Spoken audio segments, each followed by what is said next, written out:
Hello, beloved listeners, and welcome to Sneople at the Movies, film criticism by people who actually like film.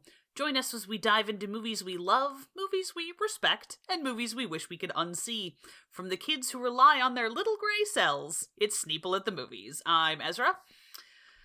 I'm Helena. And I'm Matty. Welcome, gamers, to the last video. Video? It's not a video. It's a video. No, we're YouTubers now. No! It's because I said, hey, gamers, probably. Yeah, it's fair. It's a thin line between YouTubers and podcasters. We can't pretend and we can't slip over the edge. No, we have to. It must be maintained at all costs. I think it's because I'm looking at the word video essay right now. Oh, that's probably true. So, this is the last podcast of the year. That's what I was trying to fucking say. Yeah, it's the last podcast of the year. Christ. It is. We have accidentally done Christy for Christmas. So I didn't even think about that. I had that That's thought. cute. I was thinking about that. I went on. My manager needed to run an errand and was like, "Do you want to come with me?" And I was like, "If I have to stare at this spreadsheet for more than about 15 more minutes, I'm gonna go insane."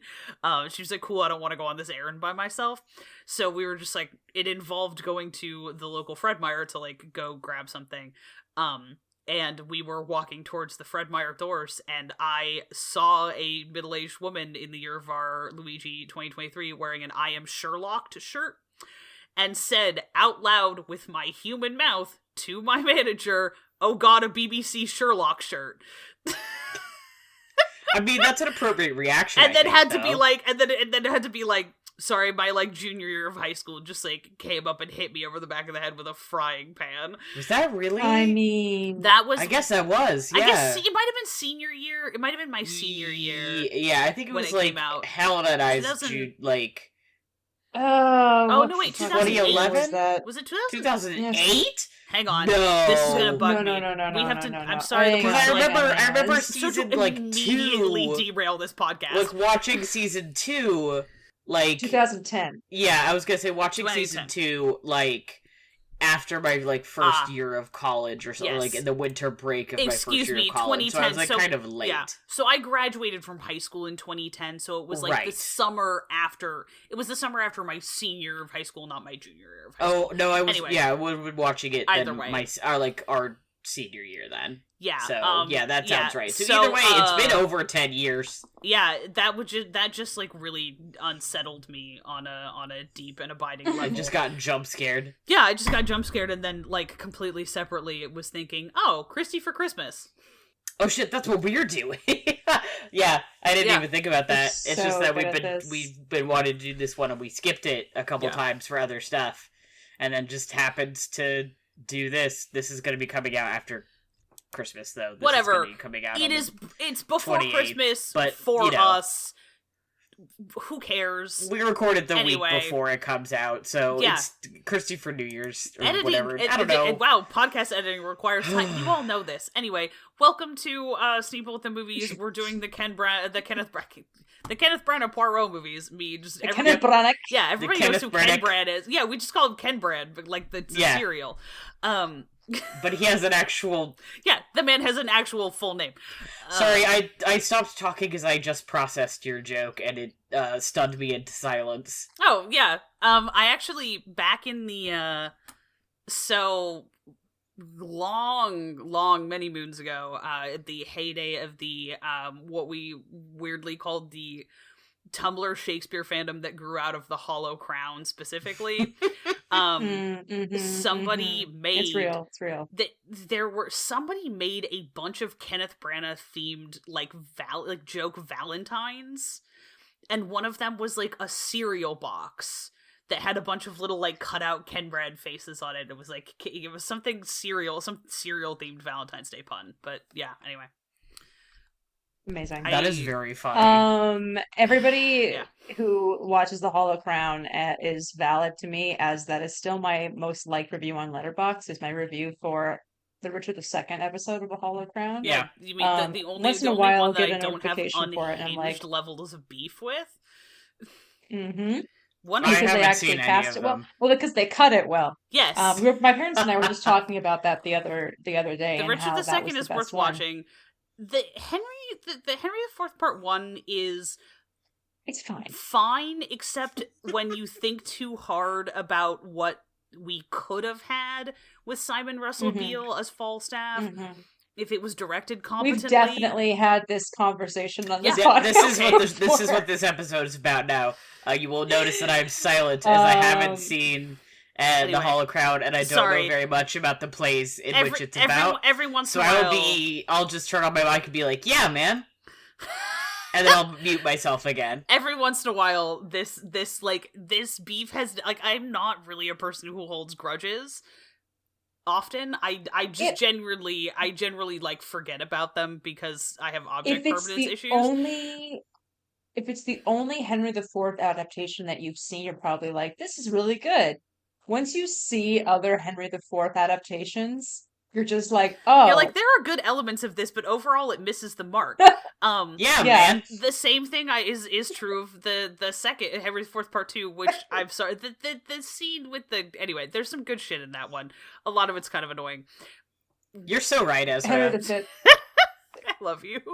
It's like having an AI person on hand. Matty has been replaced by the stimulus response AI that sounds like Matty. I've been turned into a Henry V is garbage.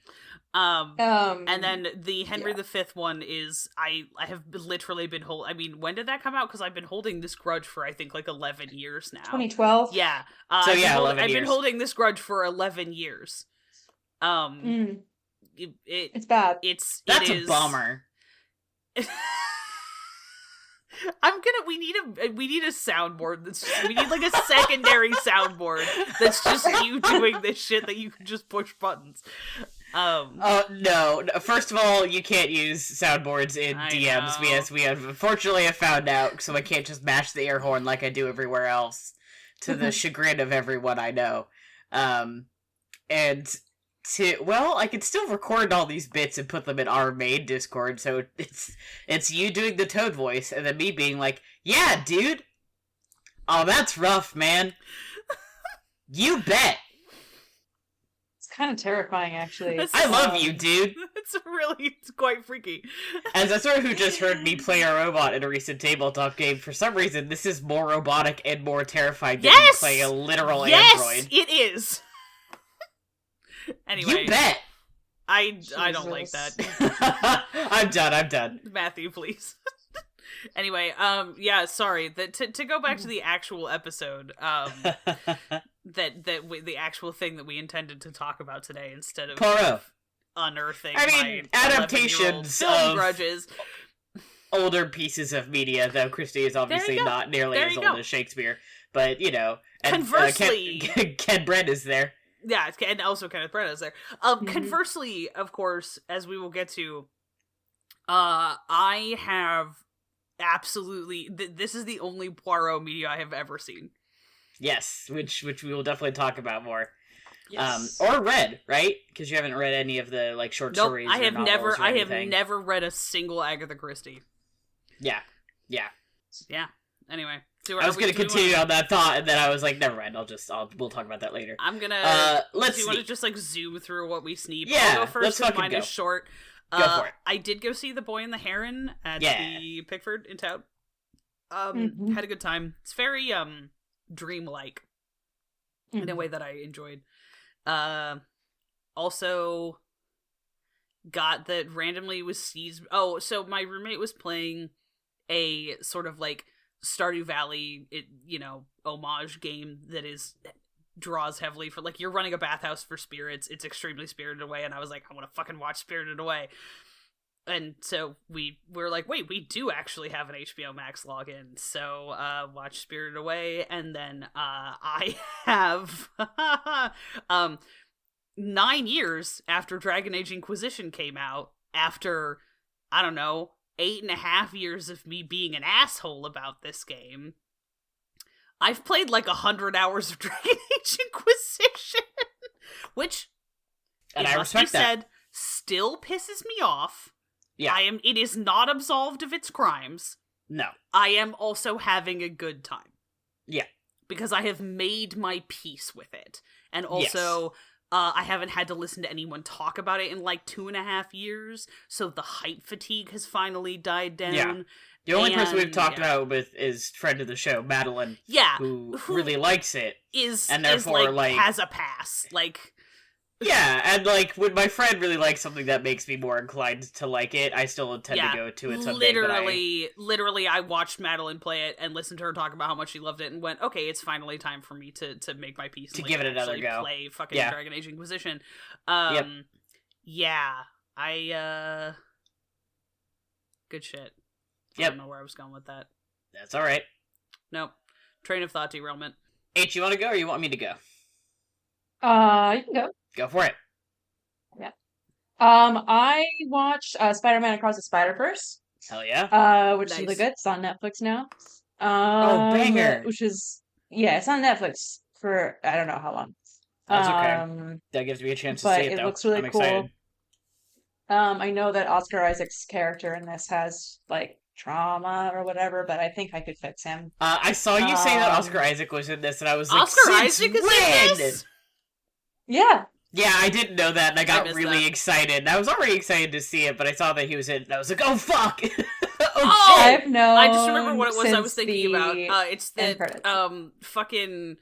The guy from Grantchester is one of the main voices in Dragon Age Inquisition, which is very weird for me. That's so funny. I'm sorry, what? Oh, well, yeah. Hi. Who does he voice? He's Cole. Who? What? Yes, that's what's wild. His, oh my god, what's me. what is his Dragon fucking name? Age. What's the guy? What is it? What's that actor's Which name? character? James Norton. Yes, James Norton voices Cole. That's so funny. That's such a different character. I about lost my mind. Yeah, they got the voice cast really for Inquisition is pretty good, I will say. It's I like it a lot. Like everyone's is like capital A acting. Which is probably why I didn't fucking recognize anybody until you started listing names, and I was like, what the shit? I love Indira Varma. I am mad about what they did to her character. God. I hate Solus so much less when I just let my brain process this as, oh, but it's Gareth David Lloyd. You love Torchwood. You said this in the last episode, too, and I think we were like, you're gay. Yeah. I'm sorry. Oh, I'm sorry. Was that news to anyone? I am a card-carrying homosexual. That's right. Right, it's true. Knowing even knowing Gareth David Lloyd's name and like is enough to be like, hey, are you? You're gay. Homosexual? Look, there's like a specific I'm referencing here that I don't think either of you have seen. No, I think I know it. I think I recognize I'll find it, but it doesn't matter. Anyway, look, I watched Torchwood at a formative fucking point in my life. Spider-Man, yeah, sorry. Yeah, you could fix Oscar Isaac's character. I could fix Oscar Isaac. The character that Daniel Kaluuya voices is perfect and doesn't need me to fix him, but also, wow. I rewatched The Princess Bride with commentary on my Criterion version, which is really wonderful. I watched May December, which is a really great movie with a absolutely fucking amazing performance by Charles Melton. Congrats on breaking free of the Riverdale prison, King. You finally made it. Who is he on Riverdale? Like, I don't know who this man is. I guess he played what's his name? Reggie? Not Reggie. What's the character's name? Shame on me for not knowing my Archie comic. Oh, Reggie. Yeah. Oh, Reggie Mantle. Okay, I don't actually. I asked that question and then realized that I don't actually know anything about fucking Riverdale. So. I don't know anything about I only know about the Archie comics. So yeah, exactly. So I guess he played Reggie. Anyway, he's really great. Great movie. Fuck yeah. Really fucked up, but like really good. I also watched Shadow of a Doubt, which is a Hitchcock movie where Joseph Cotten plays this evil uncle who you're still like, he's really hot, so I guess it's okay. It's not okay. That's the point of the movie, which I absolutely took away. No, it's a much more interesting and deep movie than what I really get down to. Obviously, it was great. I had an amazing time, and my favorite Hitchcocks now. But also Joseph Cotten. I saw The Boy and the Heron, which was really fun. I was really excited to finally see a new Miyazaki movie in theaters, for the first time. Yeah, So all the that other was ones I've mine seen too. in That theaters was have the first been, one I'd ever actually seen as a first run film. yeah, So that was yeah. very So I cool. was too young before, so that was really cool. Um, and I watched A Fire, which is the new Christian Petzold movie, which I was like, I liked it okay. I wasn't crazy Okay, about I it would love to hear as more in about other that stuff. later. I've seen the trailer for that movie like 9 times. Really? They were every single time I went to the Pickford for a while. It was like, and now you're watching the trailer for A Fire, and I was like, that's the so German funny. language one, right? Yeah. Yeah, I've seen the trailer for that Yeah. movie, like, I mean, maybe not 9, but I've definitely seen it more than 4 times. That's so funny. I don't know. I love that. And I mean, I'd rather that than like the Wonka trailer that I had to sit through when I went to go see. I feel so personally vindicated by the review that I read that was like, Timothée Chalamet is a black hole of charisma in this movie, and I was like, now you know what I feel like watching him in every movie. Now you understand me. Yeah. On the plane over here, he's not. Yeah. On the plane over here, I watched Polite Society, which is the first movie by Nida Manzoor, who directed the TV show We Are Lady Parts. Polite Society is so much fun, and I highly recommend it. It's really cool. I made my parents rewatch The Holdovers with me. My cousin showed me Enola Holmes 2. I hadn't gotten around with it. There was a surprise David Thewlis performance, and he's playing a very mean and nasty man. Does he and have I was bad like, facial "That's hair? my best friend." He didn't have any facial hair, which was also really distressing. He was also just playing not a very nice guy, and I was like, "This is not a deal breaker for me." My best friend, David Thewlis, so I don't care. My parents and I went to the beach for a few days, and we had cable on the television in the hotel, as you do. And we watched Shakespeare in Love on HBO, which is the only way to watch Shakespeare in Love, I think, in a hotel room on HBO. And I had a good time. The circumstances were right.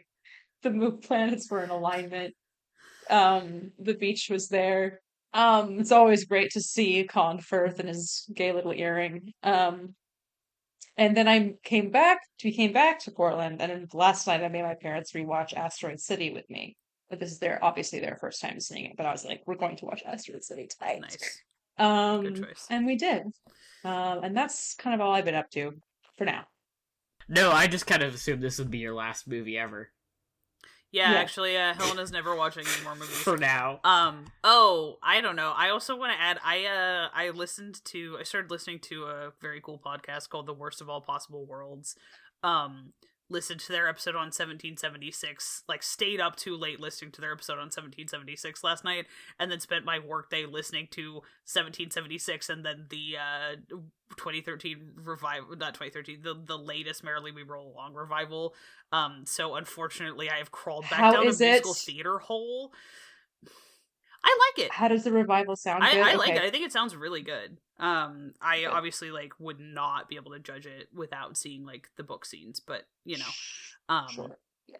I think that the performances come through well. I have only listened to the first half of it, so that's right. Your mileage may vary. Anyway, sorry. No apology needed. Sorry, I was digging through my blog trying to find that specific video I was referencing when I was calling you gay. Likely place for you to be. So it was taking me a second to move to another tab, so I wouldn't have to edit out the clicking of me getting off my blog. Obviously, it's in my laugh roll tag, so at least I know where it is. I'm like, God, I saw this movie recently. That's why it's coming up. Anyway, note to future me, none of that is relevant, so you can just cut that out if you want. I love you. Okay, so me. Hi, this is the Matty of the future who's editing this audio track. First of all, I want to say I'm sorry that my audio sounds so scratchy. I don't know what I did, but I did my best to fix it, and this is what we're all going to have to live with. Second of all, I love you too, past me.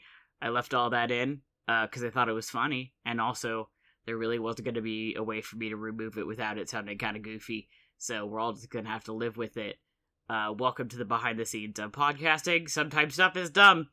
Okay, bye, back to the show. So most of, like, by the numbers, if you looked at, like, a graph or something of what I've seen recently is HMR Guy video essays, because I watched a couple of the ones that I was like, oh, I haven't seen the Vaccine one or the Fallout New Vegas, I should go back and watch those. I watched those, and then I was like, is it time for me to commit and watch the Roblox Oof one? Yeah, I guess so. And then I watched that. So already we're at, like, 5 hours worth of video. And then, like, directly after that, like, within a few days, the 4-hour one dropped, and I was like, oh, we're really in it now. So I spent an entire night watching that, like, while I was making dinner and eating dinner and stuff. So overall, I've watched, like, 9 hours of video essays by this one dude. I was so bad of you. Talking to producer Ben, our friend, and he was like, I watched the Roblox Oof one, but he was like, I don't think I could watch a 4-hour video essay. And I was like, first of all, just spread it out over a couple days, dude. You don't have to sit there and do it all at once. He was like, that's a fair point. I still don't think I'm going to do it. And I was like, Ben, listen to me. I spent the entire last hour of that 4-hour video with my mouth agape. Like, the whole time. That shit's crazy. And he was like, well, I don't really care about the subject. And I was like, you will! You have to trust me! You have to trust me! And I don't think he trusts me, so I don't think he's gonna watch it. But, IMO, it was worth my time. It was worth spending 4 hours of my life on. That shit's nuts. He puts so much work into those videos, and I really respect it. I love that dude. It's... oh my god. Stop stealing shit from other people. It's so dumb. I don't understand why people do it. It's absurd. Anyway, so that was like 9 hours of my watch time. I guess my actual movie time was still higher than that, but still, like 9 hours of it was video essays on YouTube. I watched like one episode of the Hardy Boys show on Hulu because my friend recommended it to me. It was cute. I don't know if I'm gonna keep watching it or not. It was like, this is like fun. This is like probably good more like background noise than anything else. I love the Hardy Boys. Those are the books I read growing up versus like the Nancy Drew ones, but still I'm like, I don't know. It's TV. It has to be pretty good TV for me to like sit down and actually watch it because I have a bad attention span, so... And I did a great double feature of National Treasure and Curse of the Black Pearl, which is like what an era for film. Beautiful, perfect, nothing wrong. Very fun watching both those movies with somebody who hasn't watched them in a while when you know them deeply too well. And then in quite a shift, I watched Misery finally, a movie I've been trying to see for a while and got on DVD for like $5. Well worth watching. I was like, I'm glad I got this. I would like, this was worth my $5. It wouldn't have been worth getting digitally for $20, but getting a DVD for $5 was like, yeah, absolutely. Man, that movie's kind of intense, huh? Yeah, it's good. My dad was like, that's one of those movies I can't watch. I was like, Dad, that's so fair. My level for movies I can't watch is like Human Centipede and a Serbian film. But I understand why you would not be able to watch Misery. And he was like, that's very reasonable. I understand that too. My dad and I agree with each other on those things. But I mean, I can be found not looking very, very calculating, like not looking at the screen when that one moment in Misery happens. Yes, but the positive thing is that it's mostly off screen, but it was still, I was like flinching. It was not good, especially because like for the first time watch, if you don't know what happens, it was just like, I had to split it over a couple of days. And when I returned to it the next day, I was like immediately just as tense as I had been like the day before, just because it's like, you're like, oh God, I just don't fucking know what's gonna happen. Also interesting to see like what pieces of media have clearly pulled from that movie. I always love going back and watching movies or reading things and like getting a point of clarity on other stuff that I love. It's like, oh, you clearly were thinking about this when you made this. I had that with Chainsaw Massacre 2. The first one, Chainsaw Massacre as well, where it's just like, that is clearly, this was such a like, this is such a point of cultural context that it has informed so many other things that I liked, but I didn't understand that until I watched the original part. So that was really interesting. And then I finally watched Death on the Nile, a movie I've been putting off watching forever. Watched Haunting of Venice, and then rewatched Murder on the Orient Express in preparation for this episode. I watched the first half of Return of the King in honor of its 20th anniversary. Happy birthday, baby, I love you. I rewatched Kiki's Delivery Service, and then I managed to crunch in watching Dread 2012 because I wanted to watch a movie before we recorded tonight. And turned out there's not many movies available for streaming that are under 2 hours long, which is really fucking frustrating when you're like, I want to watch a movie, but I only got like an hour and 40 minutes. Generally, streaming services are like, go fuck yourself, idiot. So... but I'm never mad to watch Dread. The visual effects of that movie are so good. Like, still so good. Like, fuck cops, but Carl Urban, like, put his whole heart and soul into that role, and you can't help but find it compelling.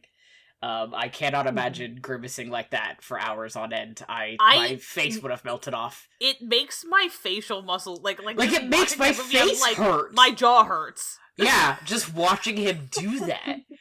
Because his face is permanently in that expression, and it's so hard to look at. The level of commitment to the bit. Truly. God bless Carl Urban for his absolutely ironclad commitment to the bit. Yeah, totally. Oh, and I was on and off. We did the Infinity Break charity stream last week, which we raised $300 for charities. Oh, yeah. For in a couple places that we have IB folks in, and I was really on and off streaming for that. So I'm like, yay, good for us. I'm really, really happy that we were able to do that. So yay, claps for everybody. That's me. Whew, that took longer than I normally do, but I had a lot to say, I guess. Mm-hmm. You ready to talk about Poirot? Yes, I am. Let's talk about Poirot. So yeah, my background is I watched the David Suchet TV show with my stepmom when I was growing up. He is so good, I still love it, but I haven't seen it in a long time. And then I've read some of the Poirot short stories. There's like a book of them, and I was just going through them. And there's one that is like it's like, I think it's specifically like anti-Chinese, but it's just like anti-Asian racism. That was so rough to read that I was like, I think I'm done. Thank you, Miss Christie, but I think I'm good. And then I just haven't touched one since. I was like, I can't read these anymore. I'd like to go back and like go and try and read some of the novels, I think, and just like give it a shot. But she was just very racist. Oh, yeah. Every time I read one, as I still read them, so I'm just like, I just want to like know what, I just want to get the mystery, and maybe this one won't have any racism in it. And then I pick it up, I'm like, she's just like and it's not even like, it won't even be like the whole story is framed around like something like racism, which is bad enough. It's just like they'll just be dropping these little things, and I'm just like, though I think the one I specifically was reading was talking about like, well, you can't trust so and so because they're Chinese, and then like was talking about that for like a page and a half in like increasingly worse ways, and I was like, never mind. Cool. We're good. Yeah, it's pretty shocking whenever it happens. It's just like, oh right. Yeah, the English. It's the Russian roulette of like, am I gonna make it through this novel without reading something that makes me deeply and horribly uncomfortable that's there for no reason? Mm-hmm. And the answer is maybe. Give it a shot, boss. I'm like, okay. But I do... Yeah, like the Murder on the Orient Express, the novel isn't... I don't remember being like that. Yeah, I definitely want to read that novel. That's good. Sorry, I interrupted you. Good. Nope, that was kind of the end of my, like, here's where I'm coming at these movies from. Which I figured was worth bringing up before we get into the movies themselves. Yeah, I have not seen as many episodes of the David Suchet Poirot, but I have seen his Murder on the Orient Express, and I've seen several others. I haven't seen either the Albert Finney ones from the 70s, which I know that they did Orient Express and Death on the Nile. But David Suchet, before I read the books, was my only point of reference for Poirot before these movies as well. And he's like, I love his little mustache. and his little bald head. And it was perfect. That's He's so good. He's so good. For whatever reason, I watched a lot of stuff on PBS, but I didn't watch very much of the like masterpiece mystery type stuff when I was a kid. Mm-hmm. I have never seen any of the David Suchet Poirot full stop. Like, I think I've seen like clips here and there, but I've never seen any of the episodes. I've never seen the Albert Finney movies. I've never read any of the books. This is it, baby. My whole interaction with Poirot is these movies. And it's like, I keep thinking, oh, it would be nice to go like watch some of the other stuff, and then I kind of just like don't do it. So yeah, that's where I'm coming from. It is, I don't know. I know absolutely squat about the source material and have a frankly embarrassing level of affection for Kenneth Branagh as an artist. Yeah, agreed. So we have a bit of a sliding scale. Yeah, I would say that Helen and I are at one end of the scale and Z is at the other. Yes, this is as we all know, this is one of those things where you're like, Ezra, I think this is an indicator of like having slightly questionable taste, and I'm like, what am I gonna do with my one wild and precious life? Have a giant crush on Kenneth Branagh. Have questionable taste. What are you gonna do about it? It's not. Listen, it strikes me as I guess it's not really your problem, except you are listening to the show, in which case you've made it your problem. Yeah, sorry. If you're listening to this, this is now your problem. You've inherited it. I grew up Anyway. watching both the Kenneth Branagh Much Ado About Nothing and the Kenneth Branagh Henry V, one of which he is really hot in, and both of which, well, according to taste, and both of which he's very good in. So if you grow up watching that kind of stuff, you develop certain feelings, and I'm sorry about those things. I'm not. I don't have an excuse. But disturbingly, he's also really hot on Wallander, which is He's just really an old I know. man. It's mostly just that he's like a human disaster zone on Wallander. Yeah, and that you're like, man is having like every single episode is that man having like the worst day of his life. Oh my god. And you're like, why am I still horny about this? It really just like, I could fix him though. I could fix him, but I though. won't. I don't usually have I could fix him though vibes, so and I have big I could fix him responses. Yeah, to that unfortunately specifically. I do. So yeah. I have no intention of actually doing it, but I think I have those feelings for sure. Yeah. Anyway, my joke is that my parents went to go see Much Ado in a theater before I was born, and then came out, and I was born like that day. So my joke is I saw all those people on the screen like in my heart, and was like, it's time for me to come into the world, and that includes Ken Bren. So that movie is like your birth sign. Yeah. And that's also why I'm a theater idiot. It's not because my parents are actors. No, it's because you were born under the sign of the 1993 Much Ado About Nothing. Yeah, exactly. And it's also why you're such a clown. Exactly. Parenthetical affectionate. Exactly. Well, parenthetical literal. But we don't need to get into that right now. I told this story on stream yesterday, so go back and watch some of the IB streams if you want to know what I'm talking about. I watched so much Masterpiece Mystery when I was like in high school. I love Masterpiece Mystery. There's some I'd like to go back and watch, like rewatch. I love Masterpiece Mystery. I also especially love Alan Cumming introducing Masterpiece Mystery. Yes, yeah. I love being bisexual. Yeah, it's very special. It's a very good experience. I thought my parents were going to watch, my parents are in the other room watching something while I record. I thought they were planning on rewatching an episode of Endeavor, and I was really excited. It's not like they get done in time. I can join the last half hour of Endeavor. But they decided to watch Maestro instead, or Maestro. Oh, let me know. I'll be curious to hear what they think, as I have no intention of watching that movie. Yeah, I'm also curious, and I go back and forth on. I mean, I don't think I'm going to pay to see it in a movie theater, but I go back and forth on whether or not it's going to be something that I'll enjoy, because the reviews from people I trust have been very mixed. I am curious. We'll see. I don't like Bradley Cooper. I've never liked I don't think I've ever seen Bradley Cooper in anything that I like enjoyed him in. I just don't like him as a performer. So this movie is sort of, it's kind of a non-starter for me.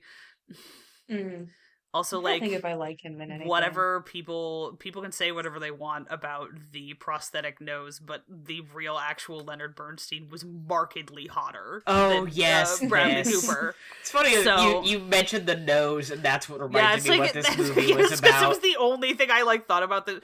Anyway, it's so dumb. That's my whole stance on that is you can have whatever opinions you want about it. The real living Leonard Bernstein was objectively so much wildly hotter. Yeah. So, like, the get nose good, Bradley Cooper, get good. Makes me want to barf. Anyway. I like him in Guardians of the Galaxy, but that's about it. He's in Guardians of the Galaxy? Yeah. Yeah. Who is he in Guardians of the Galaxy? He voices... Is he one of the ones that I didn't see? No, he voices Rocket. No, he's in Rocket. He plays Rocket. Is that the raccoon? That's the raccoon. Yeah. Oh, okay. That's the raccoon. But to be fair, it's kind of hard to tell it's him. So it's a good performance too. Deleted that movie from my memory. That's fine. I only saw the first one, and like I do not fucking remember it. That's totally fair. Just anyway, God. Anyway. Yeah. So we start off with 2017 with Murder on the Orient Express. Which I know did we see very that in little theaters? Oh yeah, we totally did. For some reason, you and I were in Seattle at the same time, and we met in Seattle. It must have been for like a show or for Emerald City. Yeah, we came down and then like I also like went and saw that in addition to like going to Emerald City. Yeah, like I was working and you came down to the concert. Yeah, I came down for the con. So we've got I really don't know anything about like the production history of this. Me neither. I always think like why did he decide that he wanted to do this? No fucking idea. This movie made $351 million. Whoa. It did very well. On a budget of $55 million. Whoa. So yeah, this was like a shockingly good return for a movie like this, which this movie is like, I mean, I really, really, really like Murder on the Orient Express. It got like mixed reviews for reasons that I can understand. Also, those people are welcome to meet me in the pit. I said I could understand them. I do also respect them, but I'm also willing to die on this hill. Yes. This snowy train track hill. That being said, I truly believe that this is a great example of the fact that there is actually a market for like good but digestible by a large swath of the population, like movies for adults. Mm-hmm. Like, you could take, like, teenagers this movie, you could take a lot of people this movie, like, there's nothing inappropriate in it. It is legible to a wide range of people. It is, like, or, like, accessible to a wide range of people. It's good. It's not, like, it's not, like, high art or whatever. It's also not really aspiring to be high art, I don't think. But I feel like that's kind of a, like... And it's like not. It's also kind of a mid-sized budget movie. It just on those merits alone, I'm like, we need more of these, please. It's a genre movie. The genre being like murder mystery, that is more directed towards adults that didn't totally flop. And like, it's a murder mystery that's not true crime. Yes. Or a horror movie, which I feel like or like is a cop sort of, drama. Or a cop drama, which I feel like is sort of, you don't get a ton of movie theater releases, murder mysteries that are not like overgrown procedural television shows. It's an English style murder mystery rather than like American. Yes, exactly. Which you mostly see that on the small screen. So the fact that this was like, no, we're doing this on movie scale and it's just like, it's a very lovely movie. Like, it's a movie that has a very beautiful set and wants to show its very beautiful set off. And it has it has really like well-made costumes in fabrics that look good on screen, and the movie is like, look how beautiful all of the art that went into making this movie is, because that is one of the things I love about Kenneth Branagh as a director, is I always feel like he has a lot of appreciation for all of the like crafts people, like all of the craft work that goes into making those movies, like all of the like production design, set design, costumes, this sort of thing. Like this is the camera, you always get to see all of it. It's like you're like, oh, the person who is behind this camera is like, wow, the costume department did really good work. I want to make sure that you get to appreciate it. And that's just like, as a person who's really like interested and appreciates good stuff like that, it's like a personal treat for me where I'm like, ooh, yes, actually, like that dress is very beautifully cut, and I'm glad that you gave me a full body shot so I could appreciate how well it complements the actor's like form. Because I'm a costuming dork. It's a great cast too. It's such a, oh my god, it's such a good cast. I own Murder on the Orient Express on Blu-ray. I love this fucking movie. This cast is insane. You're like, what? I'm gonna look up who the casting director, because I'm assuming it's the same casting director for all of these movies. It's the same screenwriter. Which you can tell. They all have, it's not like on the last episode we were talking about Indiana Jones, you could tell that all three of them are written by different people. You could tell that all three of them are written by the same person, for the most part. Yeah, his name is Michael Green. Oh, hey, this used some of the same 65mm film cameras as Dunkirk. Fascinating. Which, yeah. So this is shot on 65mm, which whips. Cool. I do love that. Where's my, oh, for fuck's sake. Where's my whole ass cat? Oh my god. Where's my actual cast list? I have to go to a different website for this. Sorry, I'm like Googling things live on here. We do that a lot, to be fair, so no beef. We can keep talking. Yeah, somebody else keep talking about this. Yeah, so Murder on the Orient Express comes out. They hint at the next one is going to be Death on the Nile. And then this movie ends up being in the can for, like, ever. And by the time the movie actually comes out, a bunch of news has come out that a bunch of people involved in the movie, like a lot of the actors, just like suck as people. Yeah, truly rest in pieces. Yeah, unfortunately, that was just really bad. Bad luck. That was a misfortune. Yeah, it was one of those things. Like, what were they supposed to do? Like, the movie was, for the most part, like done as far as I've heard. I mean, I feel like there was one person out where I'm like, you should have probably known ahead of time, but to be fair, like public opinion wasn't turned against them at that point as much. I'm talking, of course, about Gal Gadot. Yes, I was gonna say Gal Gadot is, I think, the person we are all thinking we should, because this was coming out, like people were talking about her and like her issues during like the Wonder Woman era. But I think that like she still had enough pull that I'm guessing that's what they were going for. Is like her name on the screen, like, and Gal Gadot, who played Wonder Woman, is here. As the murder victim. I'd roll my eyes. But, yeah. I mean, So yes, same casting director on all of this, also on Belfast, as well as The Batman and Barbie. That's hilarious. So, Lucy, I'm assuming it's Bevan, Bevan. Lucy Bevan is a wizard. Yeah. She's a wizard. I've actually heard this name before, which is crazy. That's so funny how no, but I have looked her up before because I have made this comment multiple times. Where I'm just like, part of it has to be. I'm just saying, Kenneth Branagh would not be able to get this many high-profile people to come do, like, small parts in his movies for literal decades if he wasn't, like, a good guy to work with. Like, I don't know what else you want to say about him, but clearly, like, he must run the kind of set that people, like, are happy to show up and be on for a few days. Willem Dafoe is there, and he's there for, like, 5 minutes. And he's great! I love him. Because he's always great, because he's Willem Dafoe. Lucy Bevan, this means that she's the person who was ultimately responsible for getting Colin Morgan in for Belfast, which is like, thank you.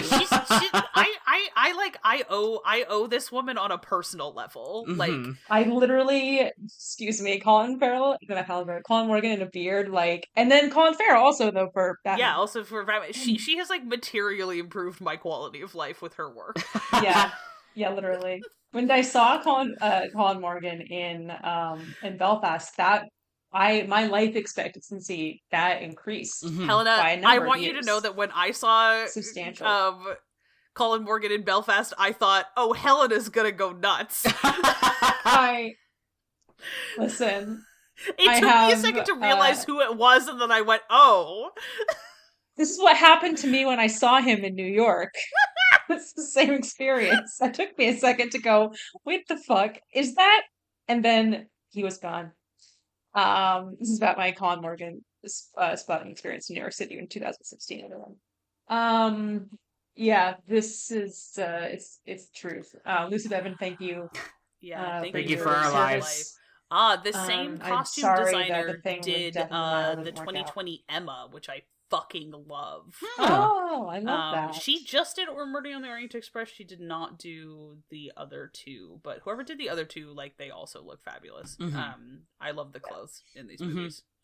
I love clothes. Yeah, the cast for Death on the Nile is pretty insane, barring those. Yeah, I mean, barring the ones that are, you're just like, oh god, why do I have to look at this person? Which, in fairness, other than Gal Gadot, like, I mean, I think we all knew that Russell Brand was a piece of shit, but, like, he wasn't, like...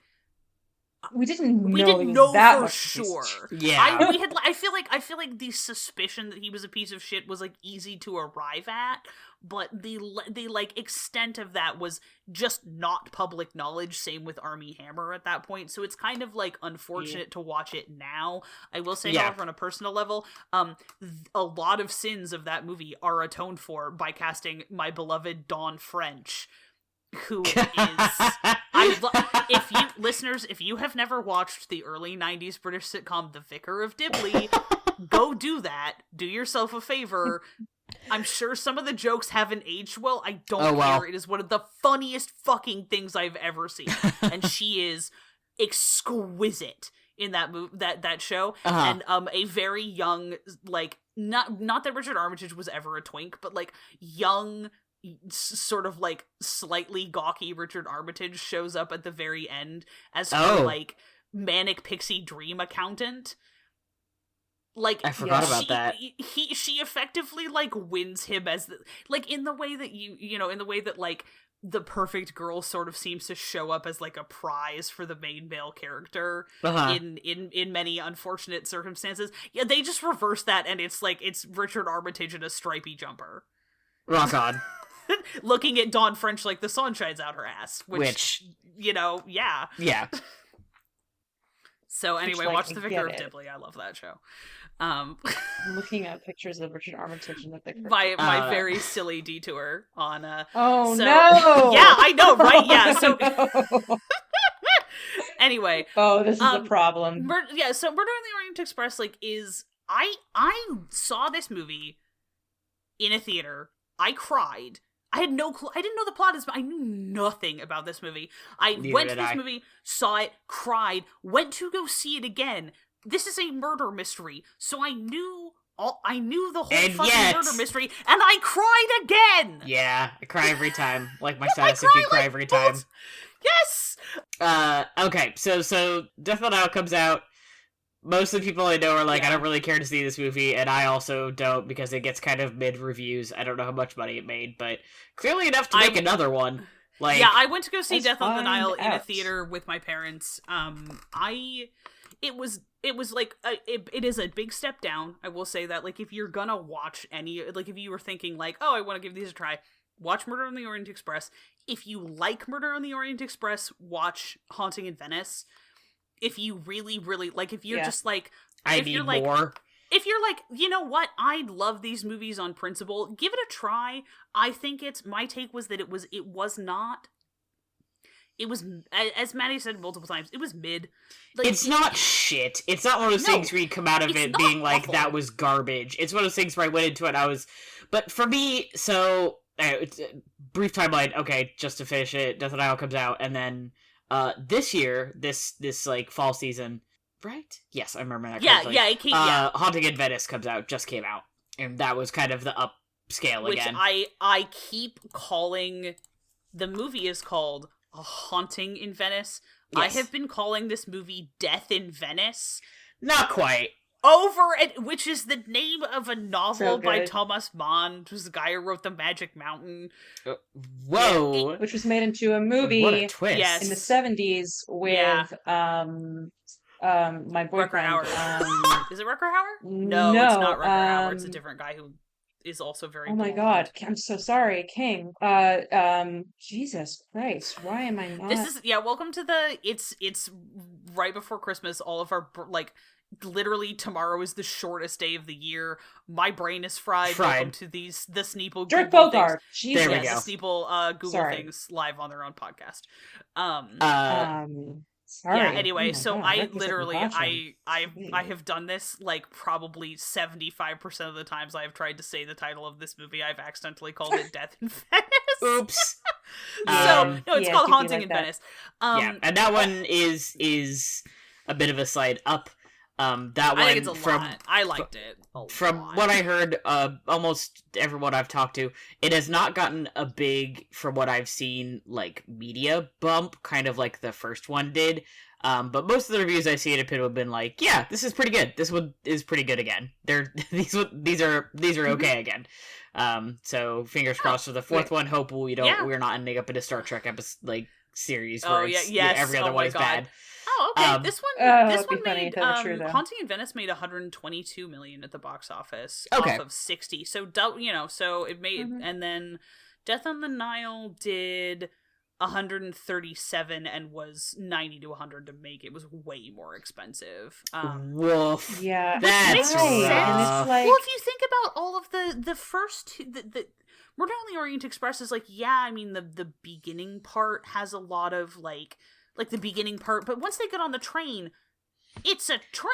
It's one set and it's not very big. There's like 3 or 4 cars, and they don't even look in most of the rooms. It's not that intricate. I would imagine because Death on the Nile included several more sets. Much. Yeah, and it had all and locations.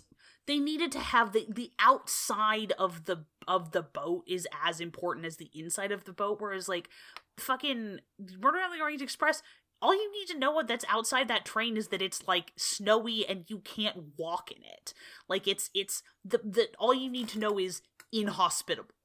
Like your world, it's so much more of a locked room, whereas like. And the third one does that again, too, where you're mostly just in that house. You don't see a lot of, like, Venice. It's just, we're in a house and you can't go outside. I want to know, I was watching that movie. Have either of you, am I the only one on this podcast that's been to Venice? That sounds like a really bougie thing to say, but... I've never left this country. So. Okay, that's fair. I have been to Venice. It was quite a while ago now. It was before, the important thing, it was before they started allowing cruise ships into the lagoon. They do and that? So yes, it Crazy. was a gigantic. It's a fucking crime. It's like I just can't believe they fit. Me neither. They don't. I do not need to derail this podcast by yelling about like cultural preservation in Venice. I can, but I'm not going to. You're welcome.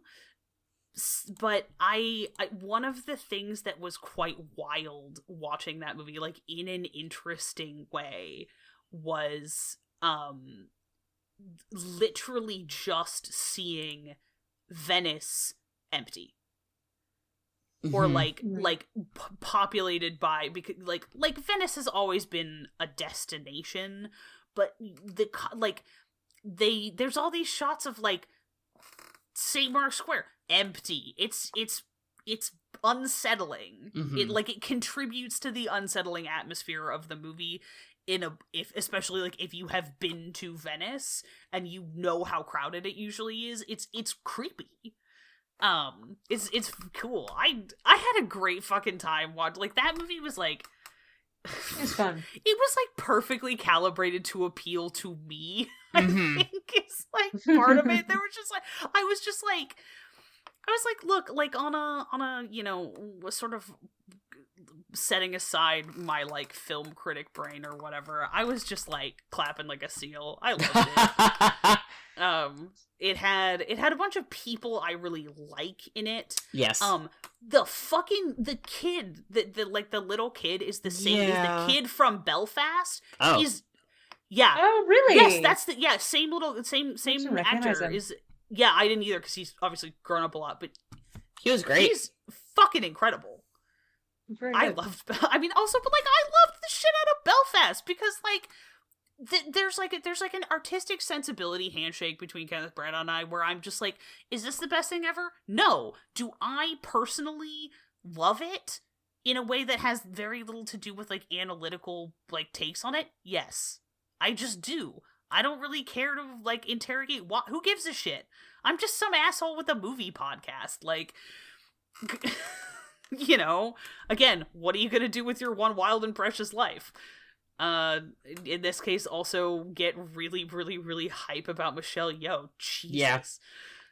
Yeah.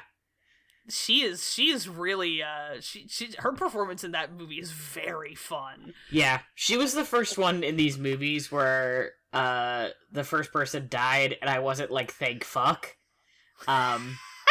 Where she died and I was like, oh no! I know, like, God damn it! Yeah. The first two movies have the distinction of, I mean, we're gonna just spoil these. I mean, I just spoiled the most what recent if the worst one. person you know is murdered? The first one, you're like, oh no, Johnny Depp is in this movie. Oh, he gets stabbed. I remember us, like, specifically going into that movie being like, I hope Johnny Depp is the one who dies and I hope he dies early, and then he did, and we were both like, yeah! And then you're like, you're like, oh great, I have to like look and get like I have to witness Gal Gadot's complete and utter inability to act, and then like she gets off, and you're like, yes. I knew she was gonna die going into this movie, but the fact I think for me, the reason I like Death on Nile faster is my least favorite is because I've said this to both of you. I don't think the pacing is very good. The fact that it takes an hour to be like, here's all the characters is like. You could have done this in easily like half an hour. Just it wastes a lot of time. And then she dies, and it's just like I'm like, thank fucking Christ! I don't think I could have stood it any longer. Also, I think it was kind of like boring, which I think is one of the worst things for a murder mystery to be is boring. Especially if you can see the twist from a mile away. You're just like, yeah, I know what's gonna happen in this movie. That is one of the things that it's like if your movie. Which is, like, I keep saying, like, Death on Nile was fine, but I'm saying that it's, like, it was fine, but it was boring, which to me is much more disappointing than if it had been shitty but funny. Yeah, like, it was just kind of, like, I was sitting there a lot of the time just, like, what is the point of this? This sounds deeply and also they kill Book, and he's my favorite character, and I was so upset. I literally screamed. I was absolutely incandescent with rage. Why would you do this to me? It was cool to see Poirot like express his emotion of like clearly being upset that he was dead. Like that was interesting, but other than that, I was like, I don't care about this. This didn't happen. It's also just like so shocking in the way that it happens, and it's not like it's in the book because he just made that up for fun. Kenneth Branagh changes just like so much of the book, which I know. Yeah, I get the Christie purists. What the fuck he literally got fridged, which you very rarely see happen to a male character to make another to deal with to have another male character react to it. Poirot has a boy best friend in the books, Captain Hastings. Yeah, he does. But remember, for like 5 minutes when we really thought that Hadley Fraser was gonna turn out to be Hastings, and then he was. I was like 10 minutes, and you're like, do it. Just do it. It can still happen. It's not too late. Here's how the two of them can still win. The funniest comeback of all time would be if you brought in Tom Hiddleston to play Captain Hastings. That would be extremely funny. Still do. I think you can still do it. Fucking genius. It's not too late. I am, and Kenneth Branagh should be contacting me. Here's how we can still win. Mailing fan mail that's like, hey, I have a genius fucking idea for you. Hello, hi Ken, it's me. He's making like mad Marvel money, but he needs to take a break for a while. Like literally free this man. Like pay back his debt to society. Temporarily free this man from the clutches of Marvel. I'm sure you miss each other. No, he's made some kind of like pact. Yeah. Like he's getting something out of this, but I don't know. We're gonna find out in like 10 years. We're gonna find out. Listen, it's probably immortality or something. But it took him like 3-4 years, and Yeah. now he's up for Best Supporting Actor at the next Academy Awards, Deservedly, because he's he's always so wanted. fucking good in Oppenheimer. He's very good in that movie. I believe in Tom Hiddleston. I believe that he can. He has time. He's he's still pretty young. Like I think we'll. Yeah. I think he could get out of this pit. And like at least he it's can not dig the his way movies through anymore. Like That's true. I feel like the TV shows have to be like a little bit lower impact on like. But people love the Loki show. Life. One of these days, I'm gonna just be in the Discord at like 3:00 in the morning, going, "All right, lads, I cracked, I got high and watched the Loki show." Anyway, to get back to this is just one of these kind of nights. What was I talking about? Fucking Christ! Oh, I was talking about that at worst a murder mystery can be boring, and I was mad because Book died. And then that's when we got distracted talking about all that other stuff. Okay, so and it's like funny because he just made that up. He just made it up, and then he killed them, and it was just like, this why is homophobia. I know it's not like on screen, like it's not actually because like they weren't gay, but they were. And this is homophobia, and I'm mad because I loved him. He was my favorite character in that movie. He was really good. Speaking of sort of accidental homophobia, so friend of the show and former and hopefully future the once and future podcast guest, Leia watched these. We were talking about it. Was like, oh, I'm finally gonna go watch those, and was like live texting Death on the Nile to me while I was at work, which was very funny because I realized I had I had drastically compressed that movie in my mind. I was like, oh, I don't remember it dragging. Yeah, it's because you just deleted all the boring parts. I love that my brain just does that. I often will really fondly remember movies and then be like, oh, it's just because I kept the parts that I liked. But we were talking about why the World War I flashbacks are in. Like, it was like, okay, like, well, why do we think the World War I flashbacks end up? Yeah. Which I have a couple of theories about. Okay, cool. Because for me, I'm like, I don't think that these are relevant, but that's fine. I don't know that they're like, like, are they a good choice? Debatable. I thought they were fine. I was sort of just like, I don't really know why these are here, but like, I don't think they were bad. I'm not mad about it. There was a lot of things where I was like, I don't know why you did this. I'm not like mad about it, but I don't love it. That was kind of my whole response to that movie, which I also will say I feel like benefited from I was in a movie theater and therefore it was like the only thing I was thinking about. Right. Like just the no distractions like environment of the movie theater definitely like set that movie off to like to better effect.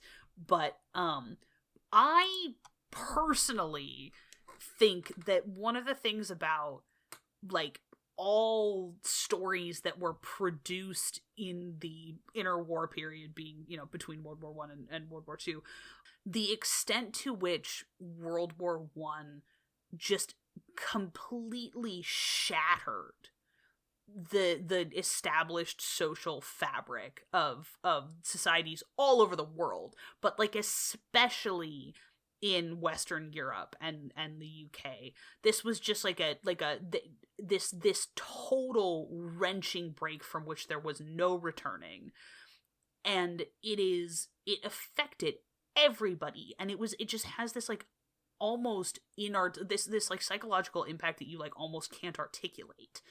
It's literally why there's like a whole genre of art that's people just like about how trying to articulate it.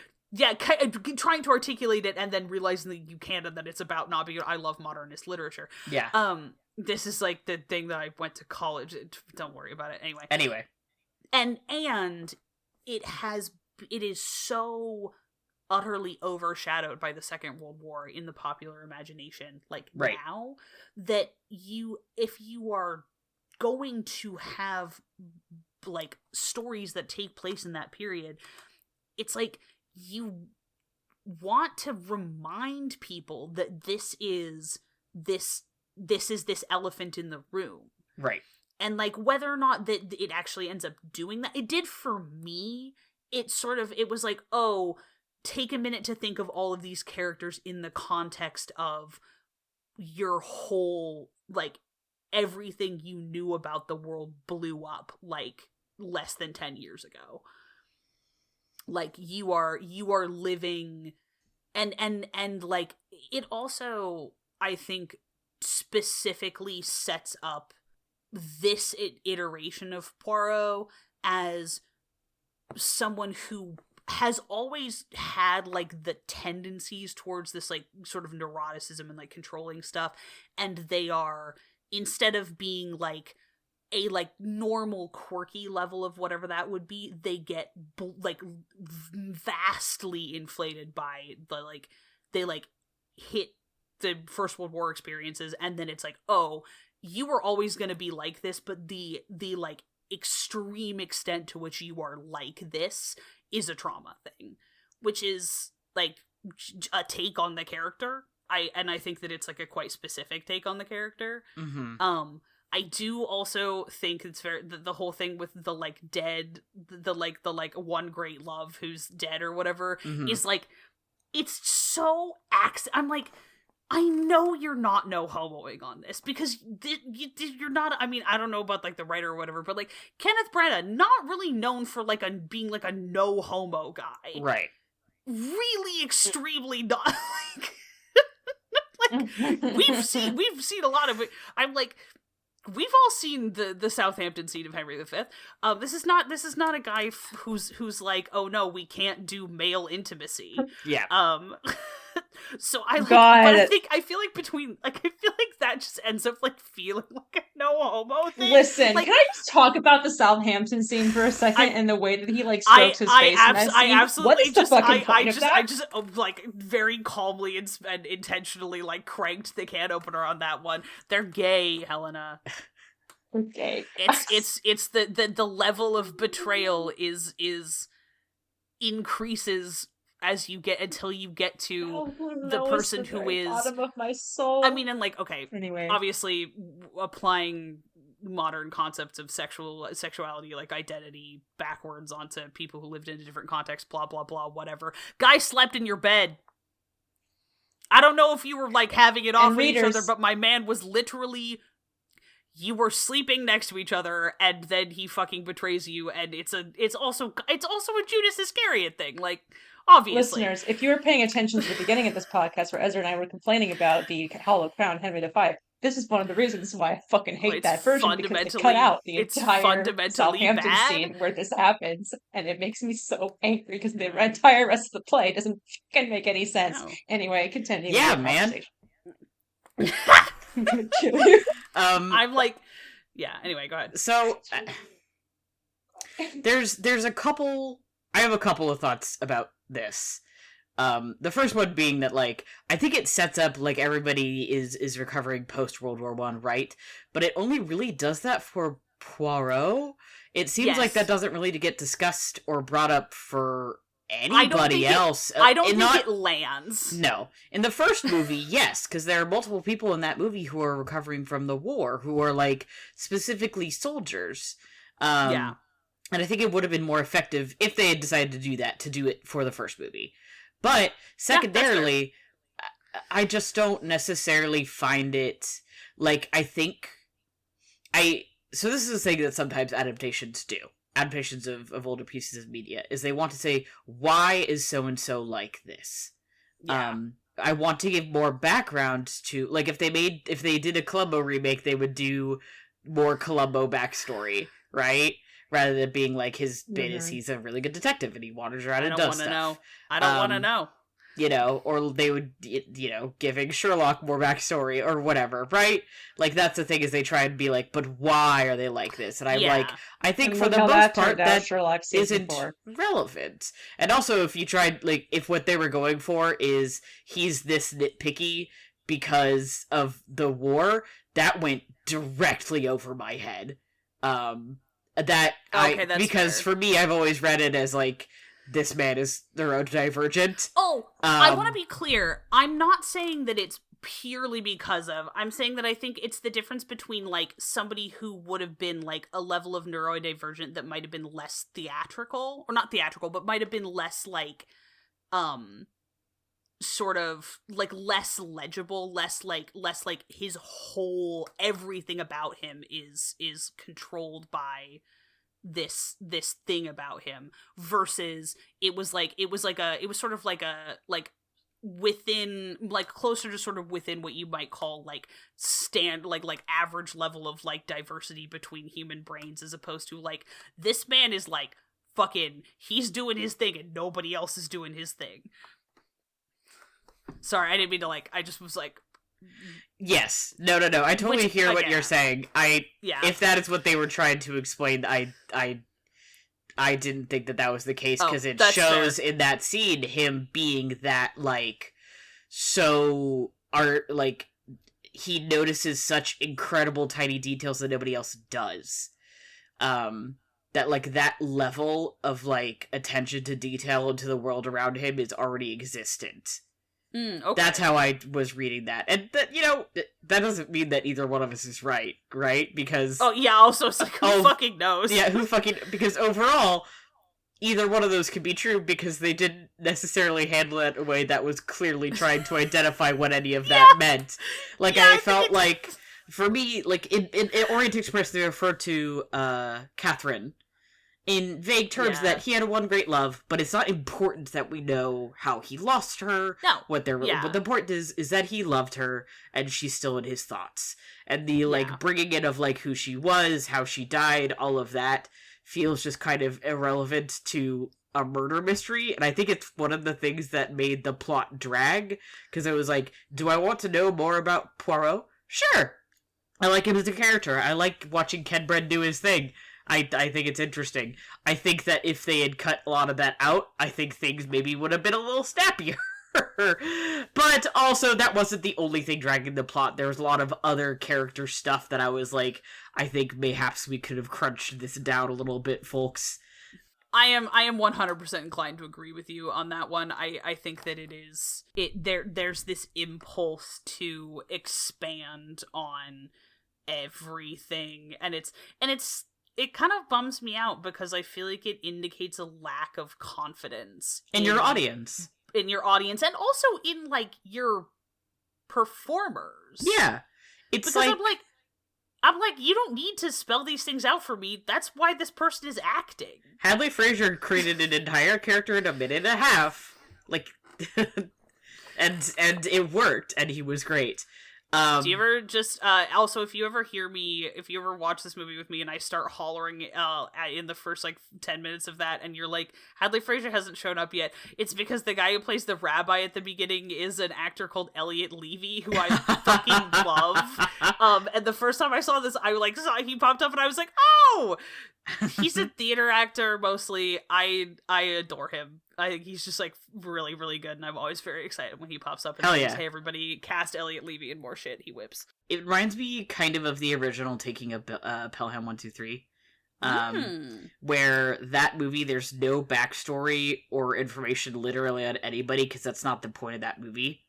It's like, the information on those characters is not relevant at all to what is happening in the film. And I remember watching that for the first time, and you and I talking about how, like, refreshing and interesting it was that, like, this movie doesn't, and sometimes movies do, like Sorcerer, which spends the first hour of that movie explaining how everybody got to this point before the plot ever starts. And it works. Except unless you're and my then it's mom, the most tense movie of your life. Yeah. Well, she didn't get the reward of the most tense movie of her life then. Because that's all relevant. Right. It is. It's all about So it just depends. And in this case, I'm like, I don't feel like this is relevant to a murder mystery. I think it's misjudged. Yeah. But I understand the interest to be like, you know, I think in this case it's probably, not that I know anything about Kenneth Branagh, the real-life human person, but based on previous artistic stuff, I'm sure that part of it was like, I want to spend more time kind of exploring this character that I'm playing externally and showing that to the audience. It's less of a, like, I don't trust you to pick up what I'm putting down, it's that I want to spend more time showing this thing that I am internalizing or whatever, and that's cool. Also, I love you, Ken. I just don't think it works, it's mon frere. Yeah. Go write your fan fiction. It's okay. I love you. I also feel like there's, as somebody who had never watched any other adaptations of Poirot or read any of it, but like was aware of it. I feel like there is if you are not like actually familiar with the character, there's a caricature that is what most people, if they have not like actually like obviously the David Suchet like performance is incredibly like layered and all stuff. I mean, you know, he's an incredible actor, like it's really well written and shit. But if you only know funny bald guy with mustache and like what sounds like to us like a silly accent, I understand the impulse to. I don't think you should give into it on an artistic level, but I do understand the impulse to be like, I need to be like, you like the sort of cultural shorthand for this character is wrong. Sure. And feeling like you have to overcome that if you are playing to a wider audience than the people who watch Masterpiece Mystery. Sure. So, yeah. Anyway. I feel like the beginning part of Murder on Orient Express does a much better job of explaining who he is as a person. Oh, yes, like 100%. And it's like that was so much more impactful and effective. It gave me such a clear idea of who this person is. Everything they needed to do. Everything I needed to know about Poirot happened before we got on that train. And I think it was also really funny that he shaved his mustache at the end of Death on the Nile and then he had it back again. So fucking funny. You can literally pretend that Death on the Nile never happened and it has no impact on Haunting in Venice.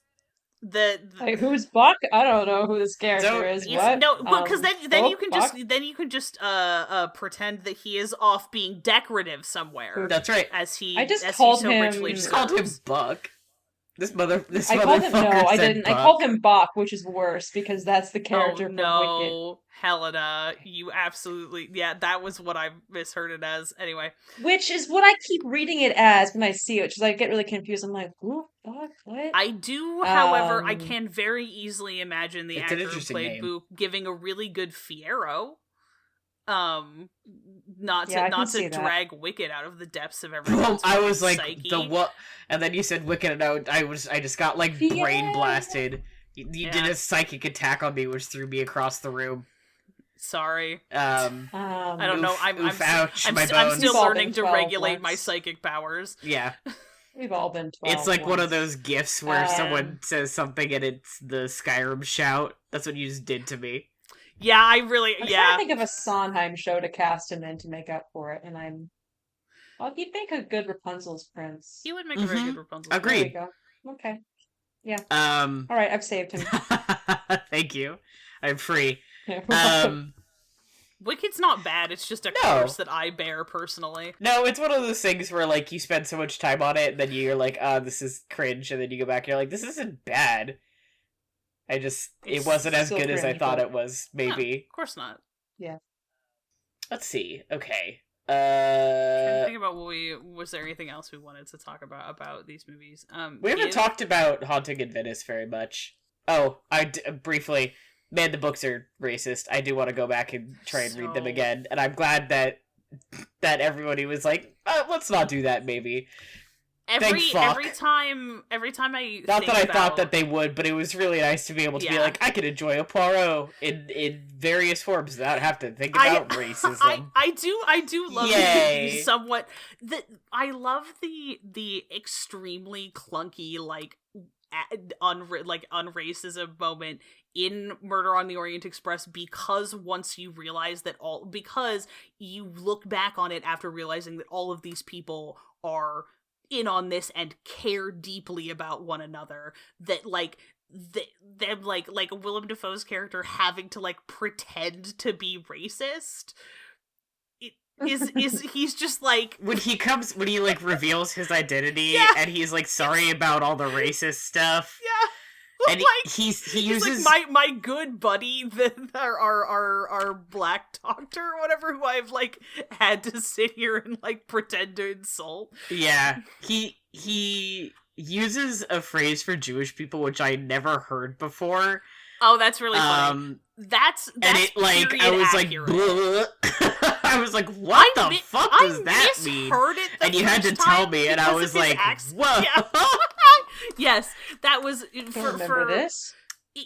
I'm not going to say it. He says a Heb is short for Hebrew, which for a long time was not an insult. That literally was like an ethnic, if you were describing like, you know, at a point in time where everybody was obsessed with like, you know, racial taxonomy or whatever. Right. Like, you know. that was like, there were certain times where like if your race got put down on like a passport or something, it would go down as Hebrew. Right. Which is like, I mean, which he says that right before handing over his Pinkerton ID, he says, he's like, sorry for the... like a racism, like I have a Hebrew or whatever. Myself, and then he hands over his Pinkerton ID. And you're like, I hate you more for being a Pinkerton than anything else. The only thing I'm offended about here, is that you're a Pinkerton. Anyway, let's see, Haunting in Venice. We have all agreed that Michelle Yeoh should have been in it more, but alas, alack. Yeah. I love the house. As many of us are aware, am a gigantic sucker for anything where they're like, so the house is a character, and I'm like, hello.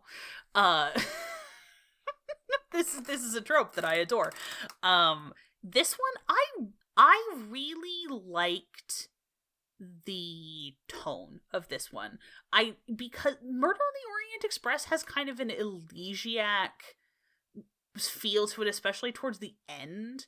And I felt like this one also had that, like, this is, like, the how fucked up all these people are is just, like, sad. It's just like it's like a sad fact about the world in a way that is not true of Death on the Nile. But, like, with Haunting in Venice, we are back to all of these people are very fucked up after something bad happened that touched all of their lives. And I think but they're different bad things. It's not like we are all fucked up because of a single bad thing. It's that everybody has been touched by different events and then have all happened to gather here today. Everybody has something in common, and which I think works. It gives it a natural cohesion that I feel like makes it easier to, like, have the whole thing gel as a story. Yeah. I also just, like, I think that for the same reason that I really, really, really think the end of Murder on the Orient Express is done extremely well is it's seeing Poirot off balance is just good. Like, that's the best thing you can do with your super detective character is be like, usually I'm in control and now I am not. Yeah, especially if you're gonna do a movie-length feature. It's interesting to see him be unsure of, like, his place in the world, either, like, literally physically or, like, emotionally. I also think if we're talking about, like, what happens to people post World War I, the doctor, the father, I think is a much clearer, greater example of, like, this is what this war did to people. I would wholeheartedly agree with that. The scene of him, like, losing his shit as his young son holds him, and he says, like, I should be taking care of you, and his son is like, you do, was, like, really just so much. That got me. Oh, man. I don't care if that was a cheap shot, it hit. But it worked. It worked! And, like, the loss of the father then later, honest. Where he's like, I've got nothing, like, he's like, I'll die to protect these people. That's worth it to me, was just, like, after seeing him just kind of slowly losing it throughout the whole movie and being so unstable, and, like, having enough presence of mind to recognize, like, there's something I have to give here and I have to do it to keep people safe, was, like, woof. I really like Jamie Dornan. Yeah. I'm glad that he is free of his, like, sex symbol obligations, because I like him as an actor, and now he gets to be in things that I actually want to watch. Yeah. And also have better hair. they were subjecting that man to some truly atrocious haircuts for a while there. It was bad. They were like, look how sexy he is. I'm like, what did you do? I'm like, yeah, and also done? His barber should be shot. In Minecraft. Anyway. Yeah. I don't have strong opinions about this or anything. I also just, that as a personal treat for me, I love Kelly Riley. I love Kelly Riley. Mm-hmm. So that was very fun. She just has, like, I love her screen presence. Like, I've loved her since she's, like, anachronistically a huge bitch in the 2005 Pride and Prejudice. Yeah. She's so, like, she does, like, incredible poise concealing incredible fragility really well. Mm-hmm. And that was fucking rad as hell. I also almost, like, busted out laughing once I realized what they were getting at with the fucking honey that makes you hallucinate thing, because that is to be fair, a real phenomenon. I know. But it was the twist in something else that I had, like, been thinking about not that long ago, and I was like, man, okay, if I had a nickel for every time this was the twist in this, I'd have 2 nickels. Yeah. It's, like, kind of niche. I know this is the thing that actually happened, and I think as a revelation of, like, she was doing this to her daughter because she had, like, an obsessive desire to keep her daughter weak and at home, I think was really impactful. That the reveal of, like, because Poirot's been seeing all these things because he's hallucinating on honey was, like, I don't know about that one, mate. I did think it was interesting because I really did feel like it underlined that, like, even he was not immune to the power of suggestion. Mm-hmm. Because, like, obviously True. there was an end, there was, like, something that was taking his defenses down, but it got in his head. Yeah. And I thought that was, I really did think that was just, like, a fun thing to do for, like, the vibes of this story. Yeah. Of, like, somebody who is so, has personal reasons to be extremely adamant about, like, the separation between the living and the dead. Yeah. Which, again, is something you can very easily articulate as, like, a holdover from World War One, and is wound building so tight. off of the and is wound so fucking tight and is so, like, obsessively in control of every single aspect of his, like, life that if you put him in the right circumstances, even someone like that can be, like, subject to the power of suggestion. Yeah. I think it's just it says something interesting about these sort of unlikely killers that you see in the Agatha Christie novels, where it's like, if you push people, mm-hmm. if you it's that, like, if you push the right buttons, you can get, like, you can end up with somebody acting in a way that you would never have thought they would. Right. And I just think it's like I think it creates, I also feel like it that creates a sense of, like, you do feel like that, like, everyone's a suspect. Yeah. Which is the important thing about locked room mysteries. Exactly. You have to have that feeling of, like, oh shit, no matter how unbelievable. Yeah, but you have to remember every single one of these people is a suspect. Yeah, betrayal could be around any corner. I will say also that this movie needed 15 to 20% fewer weird camera angles. Yes. Some of them were cool, some of them were like, okay, come on. There's specifically the one where it was like he was going down a hill or going down a hall, and it was facing him, and the camera was like swerving. I did not need that. That was making me a little bit motion sick. That was the one I keep referencing as, like, the Blair Witch camera shot.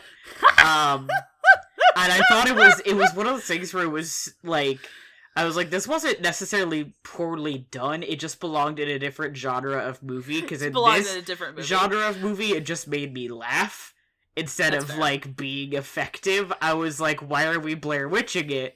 This is, what have you done to him? What is going on? This is so weird. I am now imagining Ken Branagh Poirot, like, sitting in the corner facing the wall, and somebody just being like, what's Poirot doing? Oh, he's Blair Witching it again. Yeah. Yeah, Helena, it sounds like you... never seen. Bye, Helena. Helena just had to leave, for those who are wondering why they're not saying anything from here on out. They just had to dip out early, so it's just me and Z from here on out. Yep, we are down to 2 chuckle fucks. The irony is I'm not sure, we have a lot of audio, and I'm not sure I don't actually have too much else to add on to this. Besides, I was about to wrap it up. Yeah, it's all right. We can wrap it up with just the 2 of us. Yeah, I like these movies. I hope that if they decide to make a 4th one, I hope that it is also good. And I so devoutly hope that it's not the Star Trek movies pattern. Yeah, I think part of it was just 2020 was just bad timing, because I think it was supposed to come out earlier, and then 2020 happened, and a lot of things just got kind of shoved back. COVID was not kind to that film, as it was not kind to so many of them. Many things. I will leave on talking about. I did just bitch about the cinematography in Haunting of Venice, most of which, to be fair, I think is quite good. Oh yes, it was just there were a couple points where I was like, "What's all this?" Then we're like, "Oh, okay, calm down." I have to say I think that movie is lit very well. It is a movie where it is important that a great deal of it takes place in the dark, but you can still see what's happening. Thank God. And you never lose track of the blocking of the scene. Thank fuck.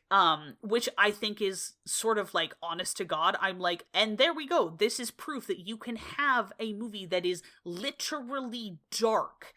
You believe that it's difficult for the characters to see what is going on, but you also know where they are in relation to each other, unless it is important that you don't, and neither do they.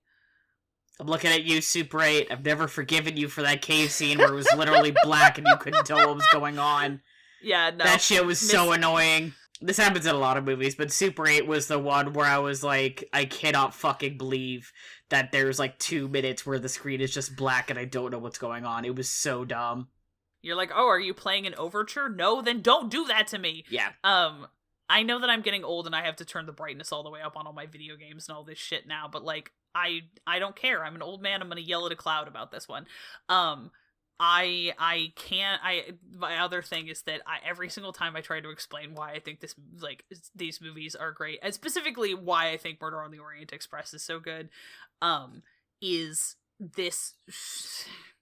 There's a shot at the end. It's right before the denouement of the mystery, where the train is stopped.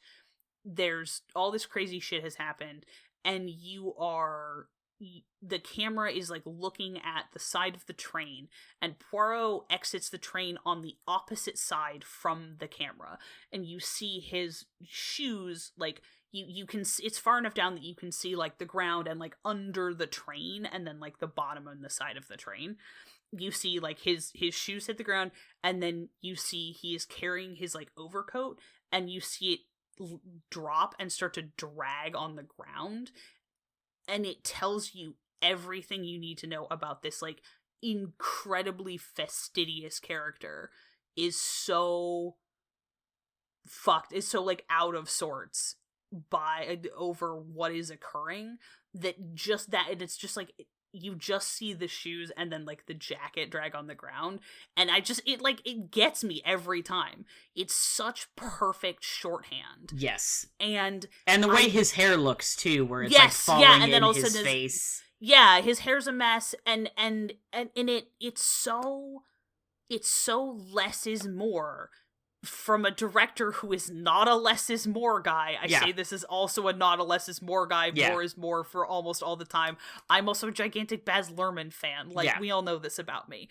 Kenneth Branagh's desire for excess lines up with my desire for excess almost all of the time. And so I'm on board with it as a person who is, who is taking in and appreciating art.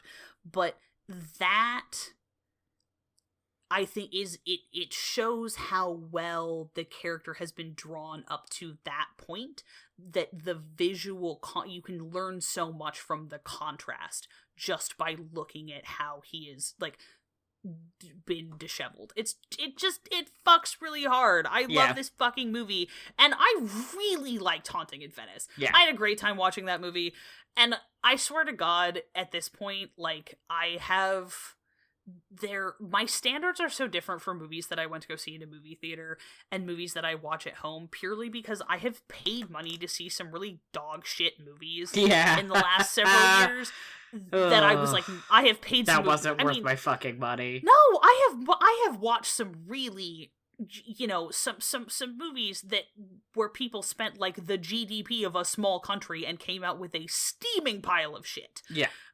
And so any movie where I go and I spend $13 to see it and I say, I feel like that was worth the price of my ticket, that means something to me now. And even Death on the Nile, which was not nearly as good as its predecessor and had a lot of things wrong with it, it had stuff I liked, and I did not feel like I wasted my money or my time. Mm-hmm. I think I'm glad I didn't go see it in a theater. That's totally fair. But it was worth watching at least the once. That's like one of something where it's like, I'm glad I like saw it.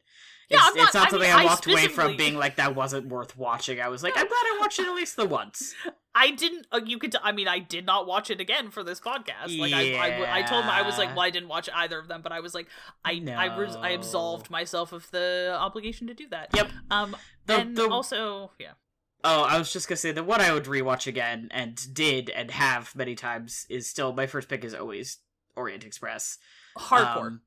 The shot that always sticks with me, that I think when we saw it in theaters, both of us were just like, oh fuck, is when they realize Johnny Depp is dead, and it's the above ground shot of the two of them in the hallway two to three of them in the hallway outside his room, and you never get to see the body.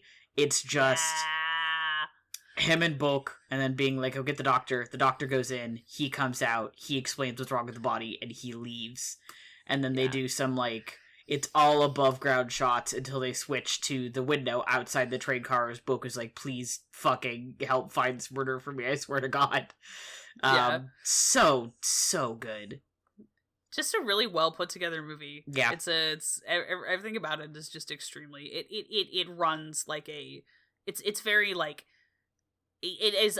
It's very well put together. There's really not any extraneous stuff, and that's the problem with Death on the Nile, is that there is a lot of extraneous stuff. It's not as like neatly put together, and then I feel like Haunting in Venice goes back the other direction and is a lot more neatly put together. Yeah, it's not as clean as the first one, but I feel like that's also like a sort of a factor of the subject matter. Like the subject matter is so much messier. Right.